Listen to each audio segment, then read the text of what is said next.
오늘 다룰 책의 제목은 뇌는 행복을 기억하지 않는다. 미츠쿠라 야스에 지음 오시연 옮김 RH 코리아에서 23년 10월 25일에 나온 책입니다. 저자는 게이오 기즈쿠 대학 시스템 디자인 공학과 교수이자 의학부의 정신신경과 담당 교수입니다. 특히 의학과 공학 연계형 연구에 주력하고 있습니다. 이 책을 선택한 이유는 뇌파를 연구함으로써 우리의 감정을 알 수 있다는 부분이 저에게 매력적이었습니다. 저도 옛날에 EEG라는 기계를 사용해서 신경언어학 논문을 써본 적이 있기 때문입니다. 프롤로그에 이 책의 목적이 나와 있습니다. 이 책에서는 단연간의 뇌파 연구를 통해 알게 된 우리 감정의 놀라운 진실을 밝히면서 기분 폭력의 실태와 대처법을 이야기하고 있다. 또한 실태가 잘 보이지 않는 마음의 병이 어떤 영향을 미치는지 객관적으로 분석한다. 뇌파가 생생히 그려내는 감정의 정체를 아는 것은 자신과 타인을 더 깊이 이해하는 통로가 되어줄 것이다. 사실 이 책의 주제는 기분 폭력에 대한 것입니다. 이 새로운 용어를 먼저 정의해보면 기분 폭력이란 기분 나쁘다는 태도를 보여서 남을 불쾌하게 만들거나 남이 눈치를 보게 하거나 심리적 고통을 느끼게 하는 것으로서 본인이 의도할 수도 있고 그렇지 않을 수도 있다는 것입니다. 혹시 당신도 기분 폭력의 피해자인가요? 다음에서 해당하는 항목이 있는지 들어보세요. 1. 상대의 일거수일투족에 신경을 쓴다. 2. 누군가가 있다 혹은 있다고 느끼기만 해도 스트레스를 받는다. 3.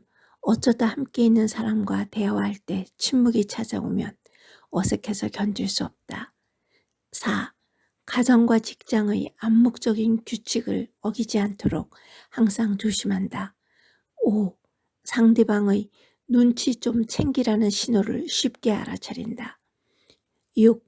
상대가 기분 나쁜 티를 노골적으로 내면 눈치를 보면서 대응한다. 7. 긴장된 분위기를 느끼면 숨이 막힌다. 8. 상대방의 페이스에 항상 휘둘린다. 9. 누군가를 좋아하게 되면 그 사람의 모든 것이 신경 쓰인다. 10.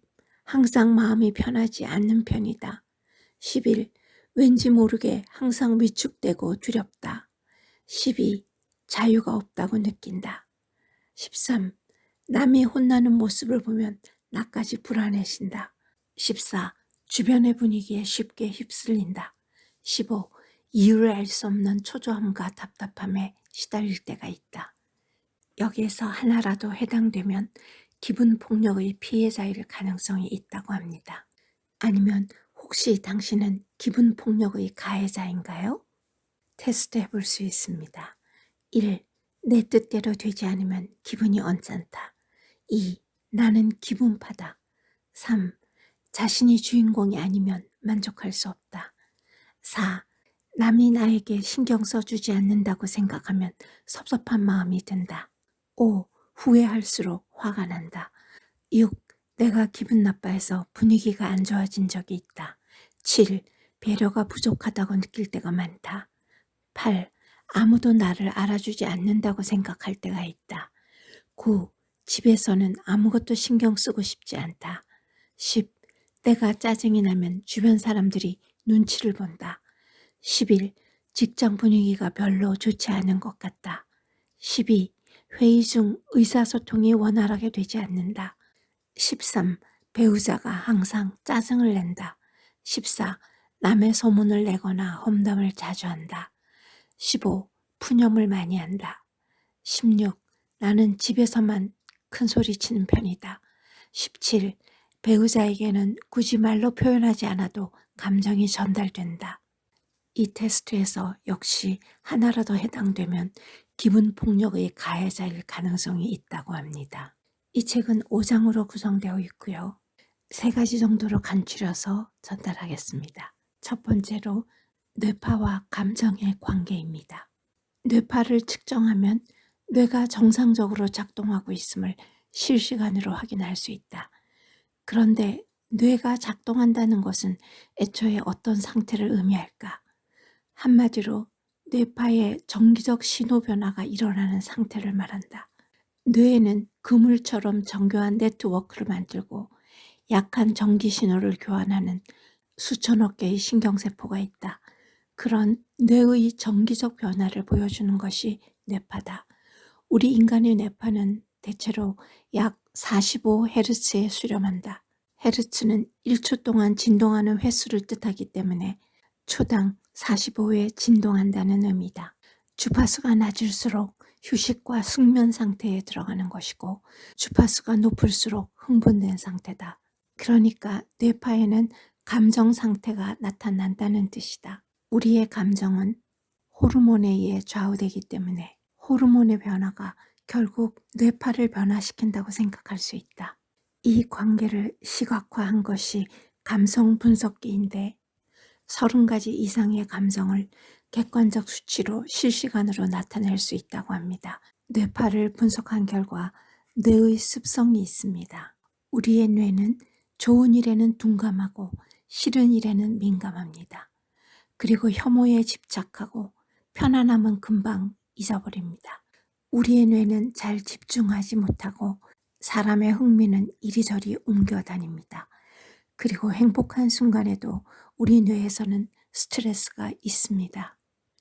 그러니까 우리의 뇌는 좋은 감정은 빨리 잊어버리고 기분 나쁜 감정은 민감하면서 또 오래 지속적으로 가지고 있다는 겁니다. 이러한 뇌의 습성이 바로 기분 폭력의 근본적인 원인이 됩니다. 그럼 다음으로 기분 폭력의 실태와 대책을 보겠습니다. 여러분은 아우라라는 단어를 아십니다. 보이지 않는 영적 에너지라고도 하고 지금도 과학적 규명이 활발하게 이루어지고 있습니다. 뇌가 만들어내는 전기 신호를 뇌가 주는 아우라라고 생각해서 뇌우라라고 이 저자는 명명하고 있는데요. 기분 나쁜 뇌우라가 휘두르는 기분 폭력의 피해는 상상 이상으로 크다. 다른 사람의 기분 나쁨이 우리 뇌에 얼마나 큰 손상을 입힐까?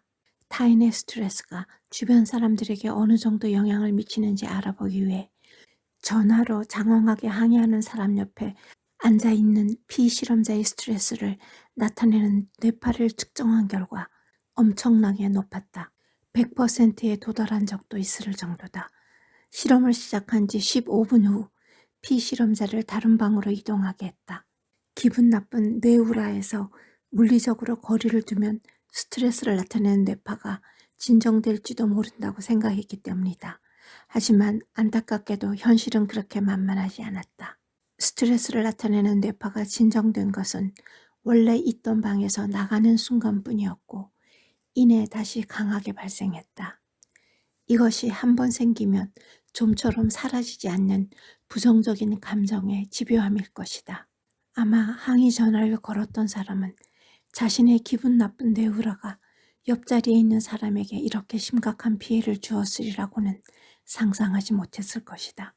기분 폭력의 또 다른 특징은 발신자의 악이나 자각 없이 발생한다는 점이다. 여러 가지 다른 실험에서도 확인되었듯이 기분 폭력은 피해자만 손해를 보는 구조입니다.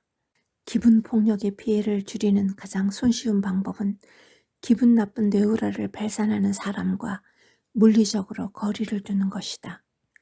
물리적인 거리 두기는 내 자신이 기분 나쁜 뇌우라를 발산하는 주체가 될 것 같을 때에도 적용할 수 있는 방법이다. 그 다음 방법으로는 상황상 그 자리에 계속 있어야 할 수도 있다. 그럴 때 나는 내 주변에 보이지 않는 도움이 있다고 생각한다. 그리고 신나는 음악을 들으면서 작업이나 업무를 하도록 노력한다. 좋아하는 향을 맡는 것도 스트레스를 풀어주는 효과가 있다. 그런데 내가 좋아하는 향이 상대에게는 불쾌한 향일 수도 있기 때문에 주의할 필요가 있다. 기분 폭력을 완전히 제거하기는 어렵지만 그래도 할 수 있는 일이 있다. 그것은 기분 폭력이라는 존재를 이해하고 그것이 존재한다는 것을 전제로 다른 사람과 교류하는 것이다. 저도 이 말에 적극적으로 동의합니다. 그런데 기분 폭력의 원인이 되는 부정적인 감정을 뭔가 긍정적인 일에 이용할 수는 없을까? 어떤 실험의 목적은 뇌파를 이용해서 분노와 집중력과의 관계를 알아보는 것이었다. 이 실험에서 놀라운 점은 분노를 나타내는 뇌파가 상당히 강하게 나올 때 집중력을 나타내는 뇌파 또한 상당히 강하다는 것이다. 이에 대해서는 더 깊은 연구가 필요하다. 마지막으로 뇌파 연구에서 알 수 있는 몇 가지 상식입니다. 여성에게 있어서 월경 전 증후군은 평소보다 스트레스가 7배이고 집중력은 반으로 떨어지며 작업 시간도 2배 느려진다고 합니다. 또한 갱년기 여성도 비슷한데요. 완경 전후 5년간, 즉 약 10년간 스트레스가 평소의 7배이고 집중력도 70%로 줄어든다는 것을 감안하면 이 시기가 대처하기 어렵다는 것을 알 수 있다. 뇌우라의 관점에서 보면 자신과 주변 사람들 모두를 위해 마음 상태가 좋지 않을 때는 되도록 혼자서 좋아하는 일을 하며 시간을 보내는 것이 좋다. 또한 자기 긍정감이 낮은 사람은 항상 높은 스트레스, 즉 마음의 병과 싸우고 있는 것을 볼 수 있다. 자기 긍정감이 높은 사람이 스트레스가 20 미만인데 비해서 자기 긍정감이 낮은 사람은 50 이상이라는 실험 결과가 있다. 그리고 사람의 통증에 따라 대처하는 방법을 고민할 때는 뇌파를 이용하여 스트레스 정도를 측정하는 것이 큰 도움이 되는데 어깨 통증이 있는 사람은 스트레스가 3배로 증가하고 집중력도 상당히 낮아진다고 합니다. 그리고 공동 연구를 통해 밝혀진 감정을 바꾸는 향기에 대해서 알아보면 천도복숭아의 향기는 마음의 평화에 도움이 되고 오렌지 향은 집중력을 높여주고 유자향은 호감도를 나타내는 뇌파를 가장 크게 바꾸었다. 결과적으로 유자향에는 단순히 호감을 높이는 것을 넘어서 엄청난 힘을 지니고 있다고 해도 과언이 아니다. 뇌의 긍정적인 감정을 오래 유지하는 방법으로는 긍정적 자극을 반복해서 주는 것이라고 합니다. 이 점도 우리 생활에서 응용해서 사용해 보면 좋겠습니다. 이 책을 통해서 기분 폭력의 존재를 인정하게 되었고요. 내가 피해자도 될 수 있고 가해자도 될 수 있다는 점을 알았습니다. 이가피 교수의 신간 읽기였습니다. 감사합니다.